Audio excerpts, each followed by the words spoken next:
Hello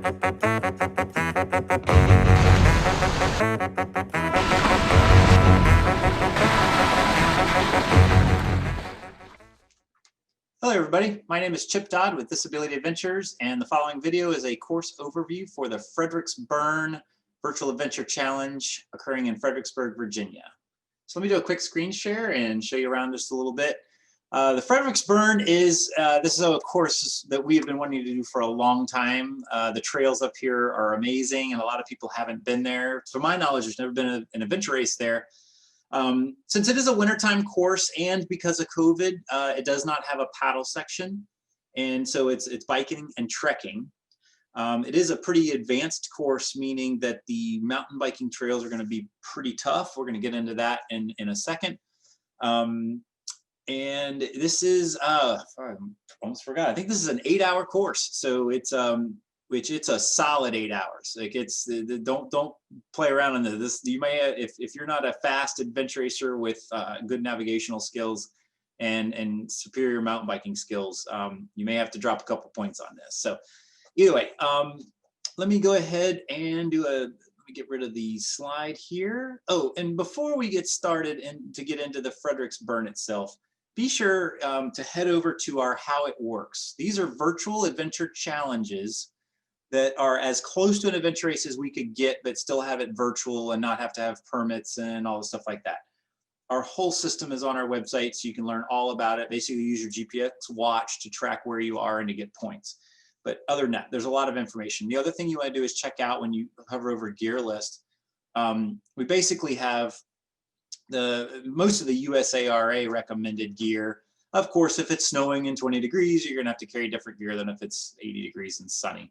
Either way, our gear strategy is effectively, you should take the gear you need for the elements as if it was a real adventure race, as if it was a USARA adventure race, and as if you were just outside and need to be safe, okay? So please be safe and follow the gear strategy. So let's get over here to the course itself. Let's back out real fast. Let's look where Fredericksburg is for those of you that need to travel to the course. This is, what is it, that's Raleigh-Durham area? No, I'm sorry. This is Richmond. That's Fredericksburg. I'm sorry, that's DC.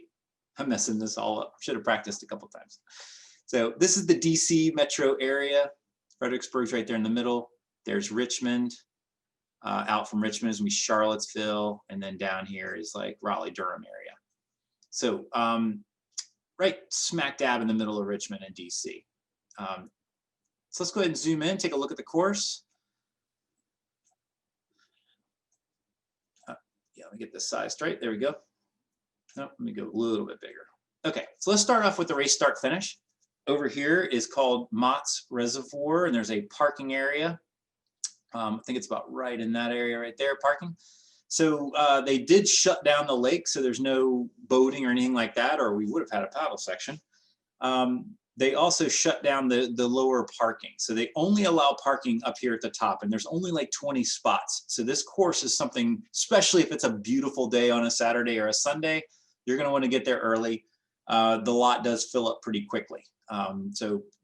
And also it's an 8-hour course, which means you probably want to give yourself about an hour at the end leeway, just because it's hard to ride some trails at dusk.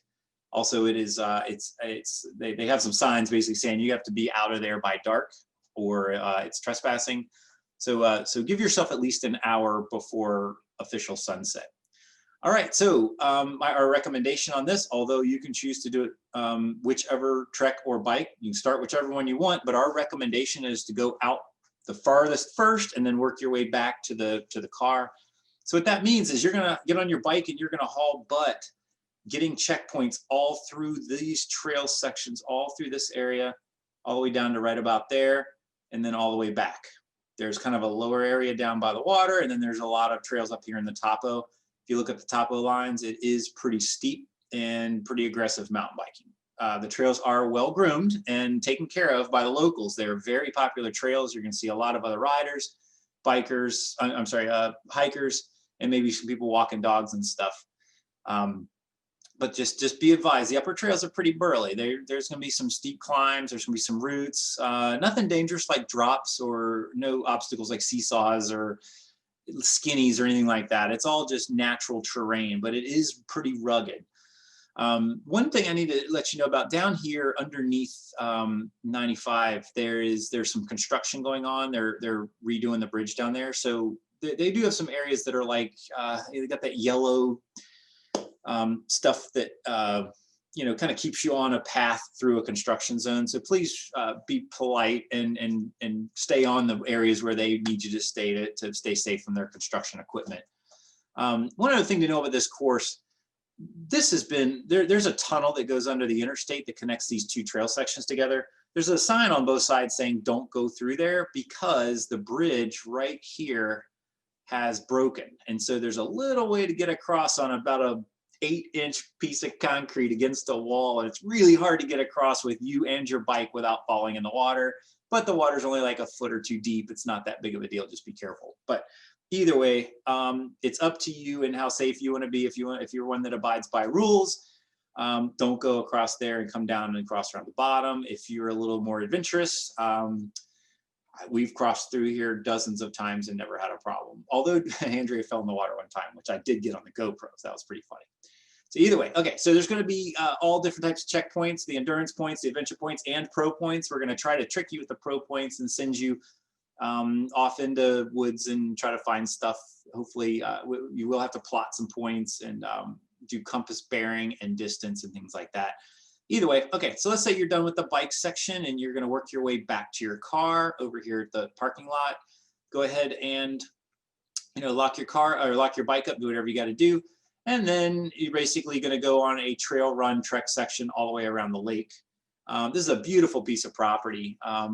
You know, it's not too steep, but depending on what route choice you take, there is some steep topo back there. But as you can see, it's not too burly. It's not mountainous or anything like that. It's just a typical reservoir.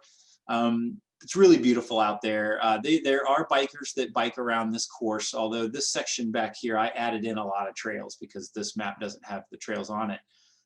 You're mostly just going to see trail runners and stuff, and you're going to see a lot of activity on this side of the water and not a lot of activity on this side of the water. There is some private property back here, so we did put some off limits areas so that we don't want you crawling through people's backyards and you know, scaring their children and stuff. So we're trying to, so please stay in the woods. Don't go into private housing or cut corners or anything like that. And on this course, this main road here is off limits. You can cross it down here, like, because you got to get from this side to that side, and there's a crossing right down there. But just don't jump on your bike and bomb down this road. This is a dangerous road. There's not a shoulder. It's curvy. People go fast. There's a lot of motorcycle traffic I've noticed on there, the little crotch rockets that make annoying noises. So there is a trail going alongside it. It's a fun mountain bike trail. So remember, the whole idea of these courses are fun, right? This is not a USARA Nationals Championship where it's no holes barred. This is like training.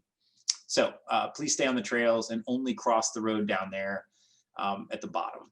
As far as I know, that's it. Also, all CPs are, you can get the CPs in any order you want. You can skip whatever points you want. You can do whichever section you want. I guess the only thing we ask, like, you can't take your bike and get the trek points. Like, so you got to use whatever modality that we've asked you to do on the clue sheet. Let me see anything else. When it comes down to safety and additional gear and stuff like that, as far as I know, there is plenty of cell service on this whole course. So if you did get hurt, you're not going to have a problem calling 911. Obviously, you're in the middle of a city, so there's plenty of emergency services if you needed it. There's also plenty of people. So if your cell phone was dead, you'd probably be able to holler and somebody might find you. Since there are people in the course, please be polite when passing. They don't know that you're racing in a virtual challenge. So, so please give right away and be polite as usual.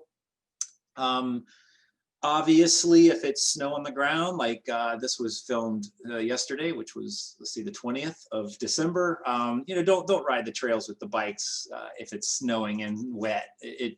That destroys the trail. So it'd be dangerous for you. So so please pick a day that's dry to do the course. Or if you want, I mean, if you're not wanting to be competitive and be ranked, you know, come do this section in the rain on foot and then come back another day and do the bike section and just have fun.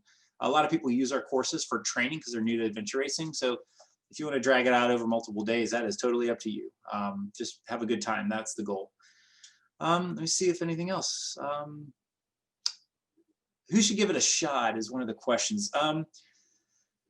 The the the biking is pretty challenging. But if you had, let's say, kids that were nine years old, not really good at mountain biking, you could go after the points near the water and you'd be fine. It's when you get up high on the top of it is when the trails get pretty burly. Again, that's kind of up to your judgment if you know, for the skill set of your kids. But the mountain biking is kind of hard. But there's not a lot of ways you could really get bad hurt, like not a lot of cliff sides or anything like that. So I would recommend skilled kids and up, and generally people who are proficient with a mountain bike in rugged terrain. Okay, other than that is the race overview. As always, please you know, reach out to us on Facebook, or we have our email address on the website. And hopefully you can sign up and have a great time. Thanks so much for watching.